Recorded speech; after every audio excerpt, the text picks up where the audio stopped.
Hey everyone, hopefully you're having a good day. My name's Andy, my channel's Finding Value. And what we're looking at here is undervalued investment opportunities. I'm looking at technical analysis, oil and gas. These are a lot of the companies that I'm in. I'm going to go over oil itself. I'm going to go over natural gas and the technical analysis of a lot of the companies that I deem to be higher leverage companies and some other ones that I'm invested in. It's a good representation of the overall sector. So however you look at it, if you're looking at an ETF like OIH or XLE, these are all good representations of those ETFs. So you can kind of look at the overall sector through these companies and say, yeah, it's good. What's going on with it? Are we breaking downtrends? Are we retesting or backtesting downtrend breaks? That's kind of what I'm using these updates for. Giving you guys information of how I view things, and if you want to purchase things, kind of why these companies, what they're doing, and my opinions on it. Doesn't mean that's exactly how it's going to play out. I would not use this as financial advice or anything like that. Just use it as financial education, use it as chart reading and getting better at identifying trends. The better you are at identifying trends, and reading some of these charts will get you better entry points, and it will get you better staying power because you can see kind of what's going on. At least that's how I view it. So let's dive in. You're gonna lose me. This is for oil and gas, natural gas, and some of the companies in it. So we're gonna start with West Texas Intermediate Crude. That's what WTIC stands for. And we're in this uptrend. We've been moving on up. We have a lot of momentum to the downside here recently. We did break this kind of short-term uptrend line a little bit. Let's see if this thing pops back above it, or if we're going to continue in this downward slide a little bit. But oil itself has been on a rapid move higher. I don't know if it's ever increased at this rate before. So it wouldn't be out of the norm to see, an eventual pullback at some point. And I think at some point here, probably pretty soon, we could see a pullback. Late summer, early fall. That's about the time frame. I don't know in the short term if we're going to head higher or go lower here. Obviously, we're right there at this trend line. It could easily pop back up. But what I'm doing is I'm holding on. I think we have a good foundation to move higher over the years to come. Here's natural gas. Natural gas looks pretty strong to me. I think we're coming up into a period where we could see even better strength, like the winter, depending on the winter. But we're coming up. We've got this trend line here that we're playing with, and we're trying to break to the upside. I'm seeing on the right-hand side past, we'll call it July, August, higher lows stepping up the entire way on this right-hand side. So I see a lot of strength in natural gas on the right-hand side. And what I'm doing is nothing. I've taken my positions, I'm holding on, and I'm letting oil and natural gas run to the upside. These are very good inflation hedges for a weaker dollar. So if we get a weaker dollar, which I suspect is going to happen over time, I think we're going to move higher. This thing's got good symmetry as well. You've got almost a shoulder head, kind of a shoulder developing here, and a potential break, potentially. But it's looking good. Looking at some of the companies, here's SM Energy. I'm sure some people are wondering, why did it pull back some? What happened here is we broke this downtrend. This is on a weekly basis. This is a big long-term perspective on it. We broke the downtrend line to the upside, and we're coming back and we're kissing it. We're going to kiss it and then do one big jump higher, is my guess over time. So this guy's looking, I think, excellent because one, we broke the downtrend, and two, we're doing that retest, backtest. CDEV is doing the same thing, Centennial Development. We have a downtrend line that was coming in here. We broke that.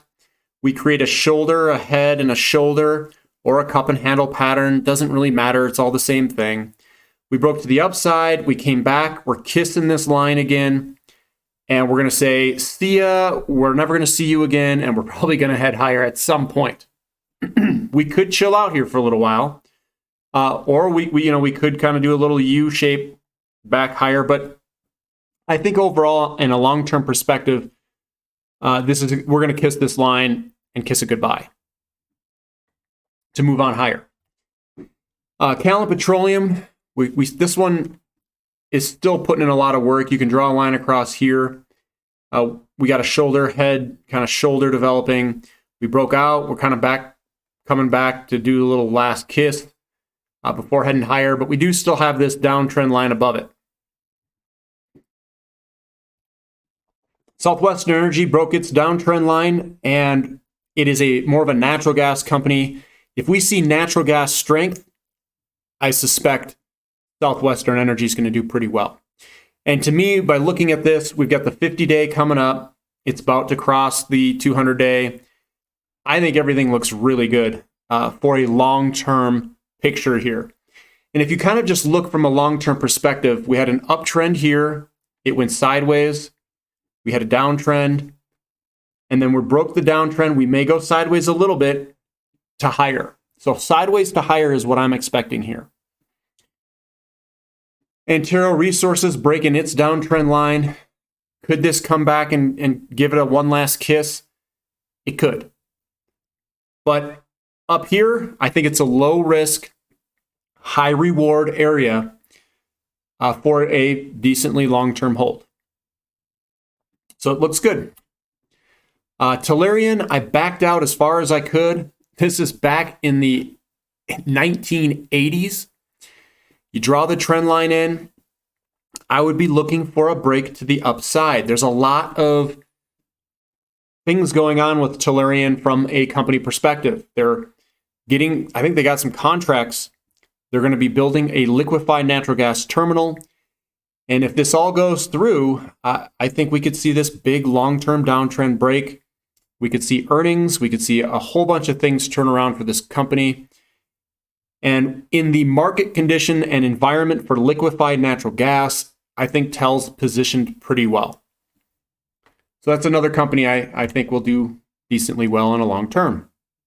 Athabasca Oil Corporation, we've got the uptrend line here. We've been chugging along above it, and we gave it a little bit of a kiss. We needed some support. So we kissed it, got some support, and we bounced back higher above this trend line. That looks pretty good. Grand Tier Energy is continuing to go sideways. If you look at a big long-term perspective, there is a trend line it's trying to break through. It just needs some time, needs some patience. Tetra Technologies, a energy service company. It is a higher debt company. The leverage really pushed this thing into super value land. We broke this big long-term downtrend. We're heading on higher. It's had a massive move. It may pull back some, just patience here, but the downtrend's broken. And I think overall, with some time, it will continue higher. And then we've got Contango Oil and Gas. This was a merger. It's merging with another company. I think it's called Independence Oil and Gas. Is going to be, Independence Oil and Gas. We got the downtrend line coming through. It broke to the upside, kind of pulled back some, and we're kind of chopping sideways. All of this is normal after a downtrend break. And what I do is I do nothing. I let the break happen. The break has already happened. I'd say we're in a low risk area here to hold on, and you're going to see that 50-day, the blue line swing around eventually and probably start moving on higher, creating a new uptrend. So the way that I view this, and I know other people, they look at their overall kind of move. They say, well, it's up 800% or 1,000%, which is a lot. And I'm up those amounts in some of these companies, but I'm still holding on. What I see is an early move. Like Contango that I just showed there is just breaking its downtrend. some of them, they have these massive sell-offs to levels that are ridiculously oversold, ridiculously undervalued. And when I bought some of these, the oil to gold ratio was at 50. That's unheard of. The valuations in some of these companies were at unheard of levels. And what you do is you buy them and you just hold on. You don't have cabbage hands. You want strong hands that you grip on. You don't want to be like this. You want to be like this, You want to be strong. You want to grip these things, get them in your accounts, and you just hold on.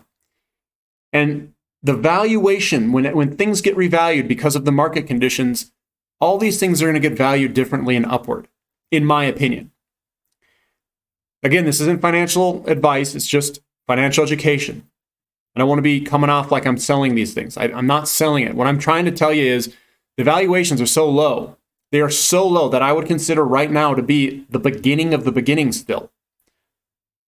Just because some of these went up 800%, they were so low. They were so underpriced that it's coming from ridiculous levels. And the best course of action, in my opinion, is just to hold on. Let the tide or the wind push us forward. If you guys like this content, give me a thumbs up. Helps me out. Subscribe to the channel if you haven't already subscribed. And thank you for listening. This is Finding Value.